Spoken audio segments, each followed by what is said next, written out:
We had to take care of the people that were giving first, because that's the first group of people that would burn out. Because we give from our hearts. Our hands are an extension of our hearts.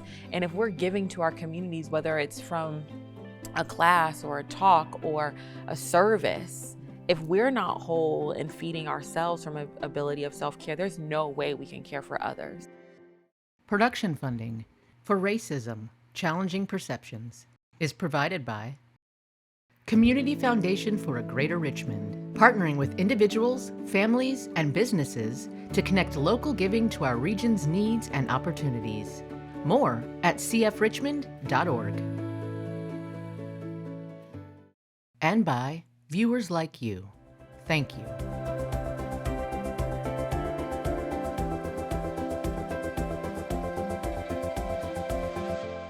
As Black people have continued to navigate spaces and communities where racial disparities are present, mental health concerns continue to illuminate. A discussion on the importance of mental health and intentional self-care, or soul care, as we prefer to say. Sheila, you were the first person that used that verbiage for me. We'll include these two community healers that are sitting here in the studio, Ashley Williams and Sheila Battle. Ashley Williams is a yoga therapist and mindfulness educator.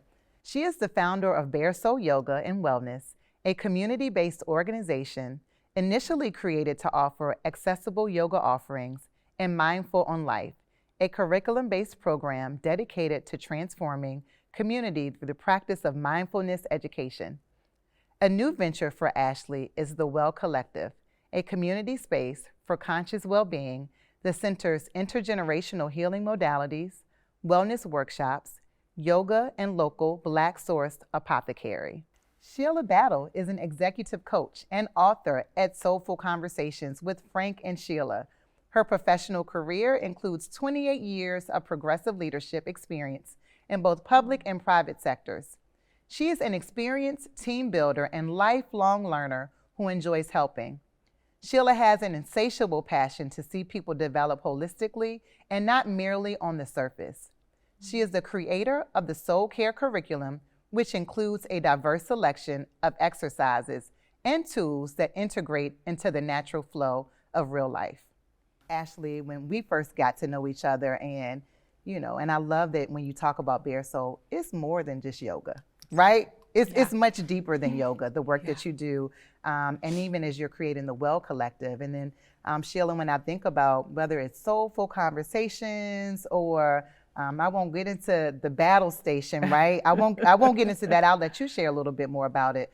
But just talk to folks about who you are, and beyond who you are, why you do what you do and the purpose behind the work that you do. First, it's just great to be here. And as I enter into this space with honor and divine gratitude, I first enter in with acknowledgement of my grandparents. I always say that I'm the granddaughter of Marie Virginia Robinson and James Russell Bennett II, and I am the granddaughter of Betty Ruth Armfield and Franklin Roosevelt Williams, and the daughter of Franklin Roosevelt Williams Jr. and Wanda Denise Bennett. And so that to me is really important, as it allows me to enter into this space in my identity as a daughter and a sister and a Black woman and a Black daughter and a Black sister, especially as we come into this space talking, centering racism, especially over these past couple of years. It's been really important to me to understand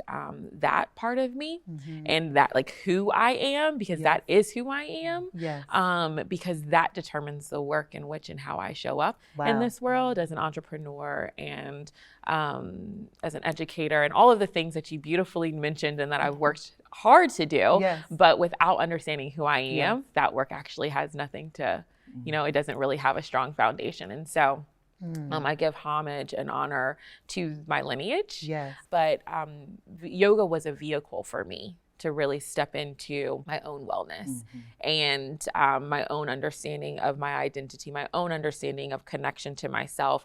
And the more that I was able to step into that, I was then able to understand how that connected to my community, the understanding that wellness is our birthright, and our foundation, specifically in our country and our world, is that there's some spaces where wellness, has not been given. We've actually had the exact opposite, where our humanity has been taken away just because of systems that have been set up. And so trying to just really create space where we can come back into our love, come back into our humanity, come back into our wellness. Wow. Yeah. She dropped the mic on the first question. She did. Oh, Yes, she did. Yeah. Sheila. Sister Sheila. Wow, I'm so glad I let you go first. I'm so glad you went first. That was great. That was great. Okay, so my name is Sheila. My last name is Battle. And my home is affectionately referred to as the Battle Station. Yes. Pre-pandemic, during the pandemic, and post-pandemic, what that means is that my house is open 24 hours a day, 7 days a week to my community. And what that can look like is 5 little kids on their way to the bus stop who need a honey bun and a hug. Or it could be a knock on my door at 2 a.m. With a battered woman on my steps saying, please don't call the police because I love him. So our love language is grace. And so everything that we do and every encounter we have is filtered through the lens of grace. When I think about the Battle Station, and I think about some of the placemaking that you've done too, Ashley, just in transforming spaces, even in where you show up for your practice, talk to that a little bit. And even in connection to the lineages and the legacy that we have already ushered into the room, just talk about what that means for you all as Black women doing and leading this work, and how different that looks for you, even in how it's presented with folks that you kind of work alongside. It is natural for us to gather. It is natural for us to want to be together. And it's not restricted by bloodline. And so I only have 2 children by birth, but I'm the auntie. Yes. I am the auntie. And I claim that for me. I am the auntie. And so this idea of gathering, I was just sharing with some women yesterday, a couple of days ago, that when my mother transitioned, the day after her funeral, I woke up and there were 26 kids in my house. That is my mother alive. For me to bury her and then wake up the next day and there were 26 kids in my house, that is a testament to what her legacy means in the earth, even after transition. And so this idea that we love on and care for and correct and discipline, right? We do the whole thing, and it doesn't matter. You don't have to be my child for me to mother you. Yes. It's so natural as a race, right, to understand and to desire that innate connection. And even bigger, we are interconnected. So on a spiritual realm, and when we talk about centering humanity, so like racism is a construct, is a systemic construct. And before that, there's this foundation of humanity, and humanity is founded in love. And before that, there's this idea that we're actually just all interconnected. And we're interconnected in spirit, we're interconnected in mind and body and soul. We just show up differently. And so I originally wanted to create space for the Black community because there wasn't representation in wellness, specifically in Richmond. There was specifically in the yoga community. When I first began in 2020, I sought more representation. I sought a space of refuge. I sought more wellness and a space for me to go inward amongst community. And so that's where Bare Soul was birthed. In doing that, by creating a space that allowed people to feel welcome based on their humanity, then created a space where anybody could then show up. So then it wasn't just about the Black community. It then became about everyone who needed a space to seek refuge. So then color lines began to break, backgrounds began to break, ageism and all of those things began to break down. And so there's spaces where people can actually just connect based on their need for connection. Yes, yes. And I love the fact, which both of you all talked about, you've centered your experience and even your need in what the practice looks like, right? And so the importance of you centering that first and then the expansion, the importance of you thinking about what would your mom do? Yeah. And now you are showing up, and she is showing up through you Yes. in that same way. Yes. And so even kind of connecting to some of the interconnectedness that you all are speaking on. Yeah. So I'm curious from you all's perspective, really kind of living in this space, where are some ways that you think people are really kind of getting that spirit back, right? Kind of making sure that they're taking care of themselves amidst everything else that's going on. So this is my jam. Okay. You know, this is my jam right here, this part. Soul care, So right? it is, and the cornerstone modality that we use is called 15 minutes of grace. And so I feel like I am the advocate, the poster kid for reclaiming my time. Yes. But not just reclaiming my time, but preserving my energy. So it's not enough just to reclaim your time. Yes. You have to preserve your energy. your Wow. energy. And what that means is I get to decide. I get to say how I spend my energy, who I spend my time, my energy on, and who I allow to waste Yes. my energy, Yes. right? Who gets to tap in and make a withdrawal and who doesn't, right? And so it's not just the time, because you can be away from the people and away from the things and have your mind so clouded Yes. with things that aren't nurturing you, that aren't about your wellness. We teach that wellness is wealth. And so this whole idea of, am I pausing throughout the day? Am I taking this 15 minutes not to judge, not to condemn, not to compare myself to anybody for 15 minutes? It's a discipline. It sounds like it's easy. And when I'm teaching this to people, I want it to be presented in a way that makes it accessible and doable. But I understand that it's hard to be alone with yourself, by yourself for 15 minutes. And that when people are left alone with their own thoughts, unsupervised, that it can be dangerous.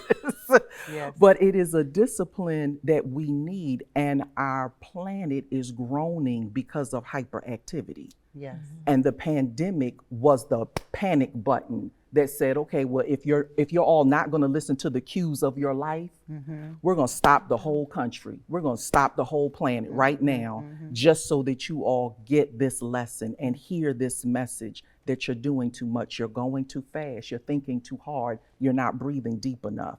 And so this whole idea around 15 minutes of grace and taking this time every day is the biggest gift that you can give yourself. But the ripple is powerful. Yes.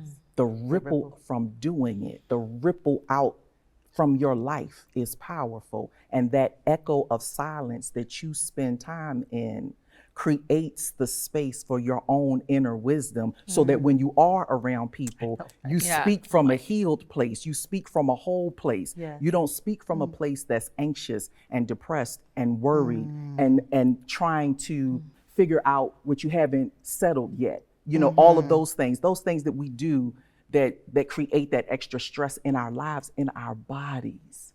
You know, that's why I love what you do, because we carry that stress in our bodies, and then we want to know why our bones are creaking, and you know, why our joints are aching, and why we have a headache and there's no loud noise. Like, so all of that, reclaiming our time, preserving our energy, nurturing our souls, those are the things that are going to get us through all of the hard conversations. And so, yeah, it's not just reclaiming your time, it's preserving your energy and nurturing your soul.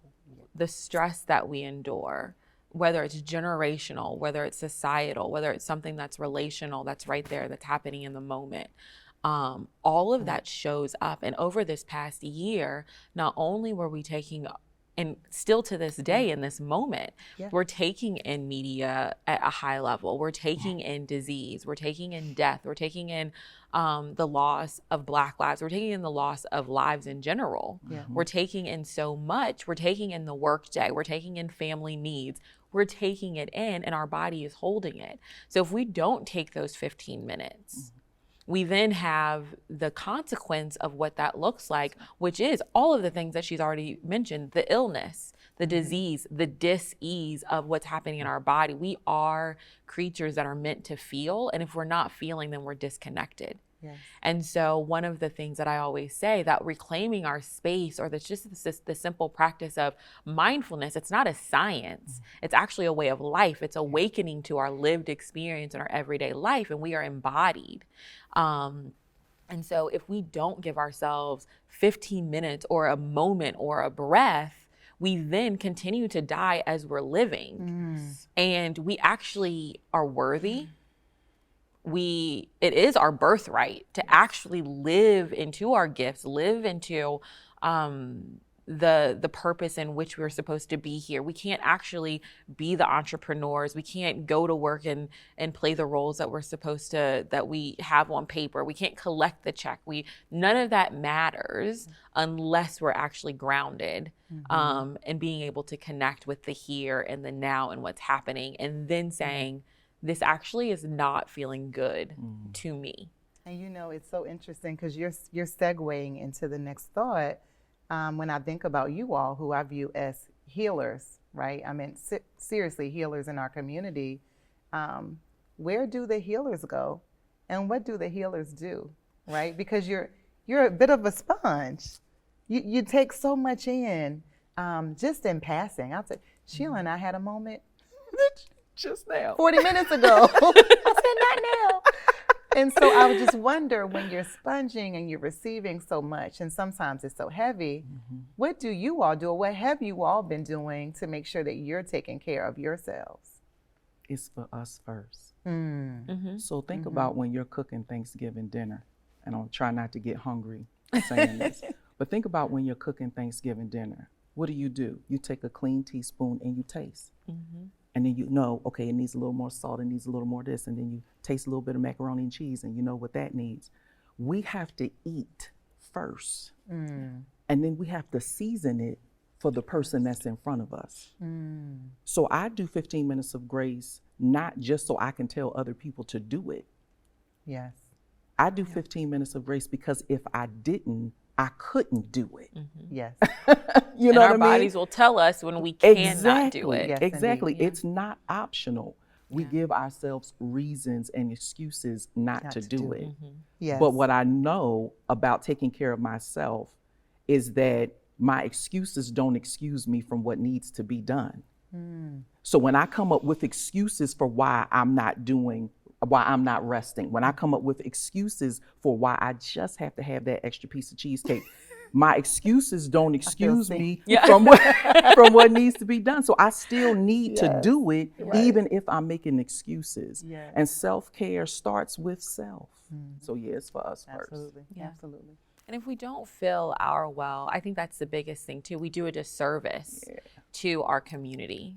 That concept of ripple is true. So if I were to step in front of a group of people, or just enter into this conversation without of sitting on my mat this morning, or sitting down, or taking a moment to sip my tea and just clear my mind, I could come up here and say some things out of my mouth and be like, did you experience the past year?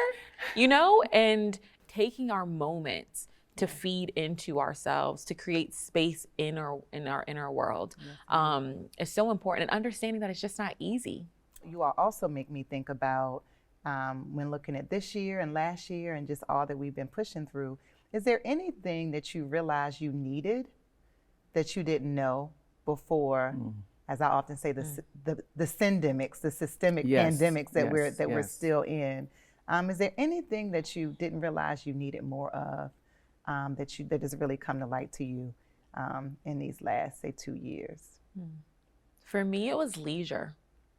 So yes, leisure. And the acknowledgement and the acceptance that I could create space for it and really be present with it. And so, and I say that in the sense that, you know, we have this culture that we do need to be doing the thing. And I teach, right? I teach being present. And for me, it was to really accept and find gratitude in joy, in those moments of joy.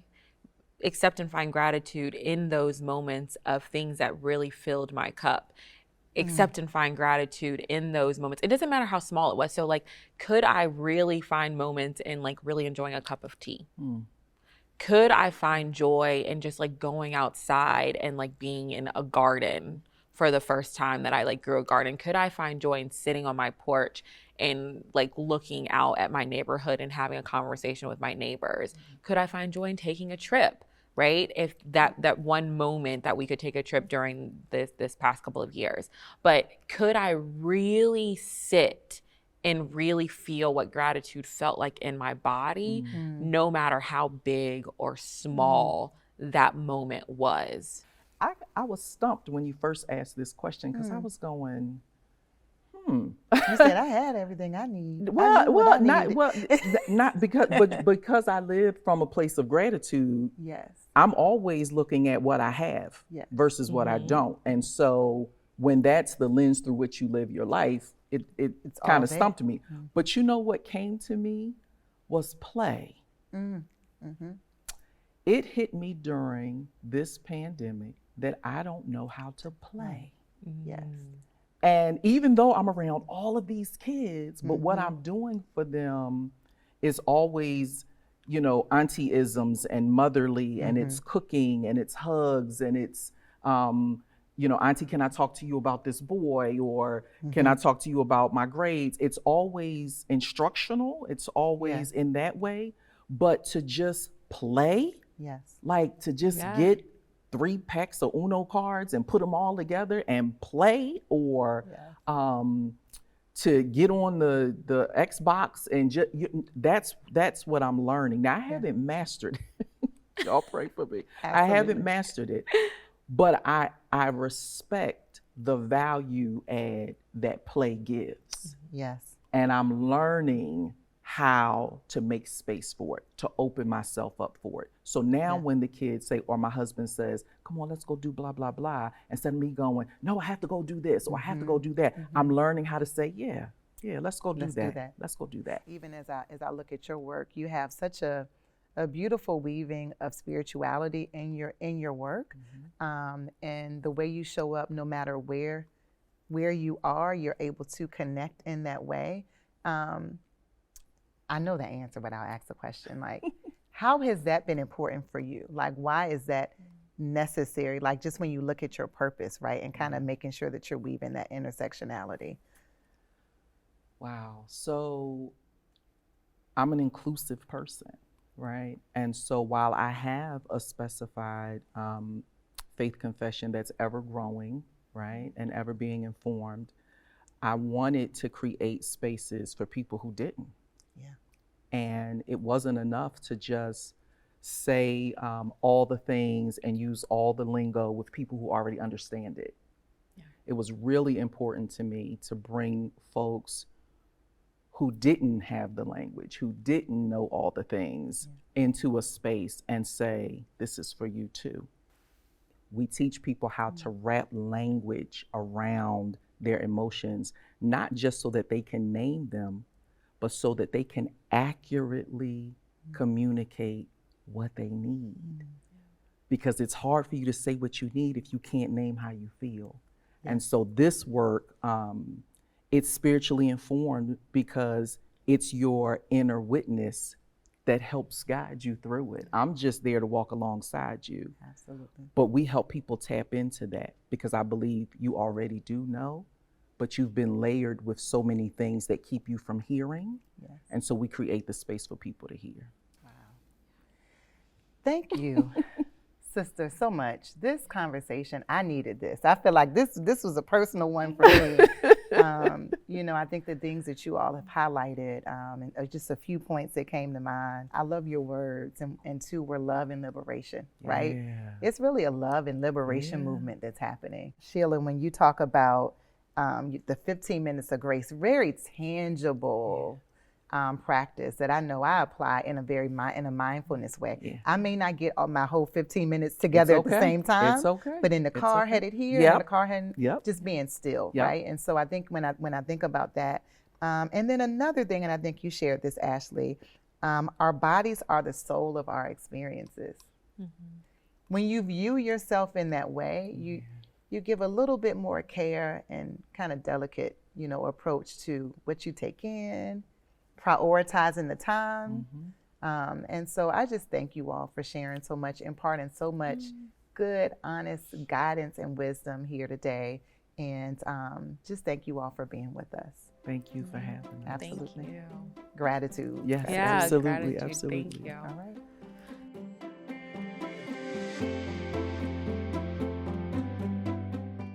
Production funding for Racism, Challenging Perceptions is provided by Community Foundation for a Greater Richmond, partnering with individuals, families, and businesses to connect local giving to our region's needs and opportunities.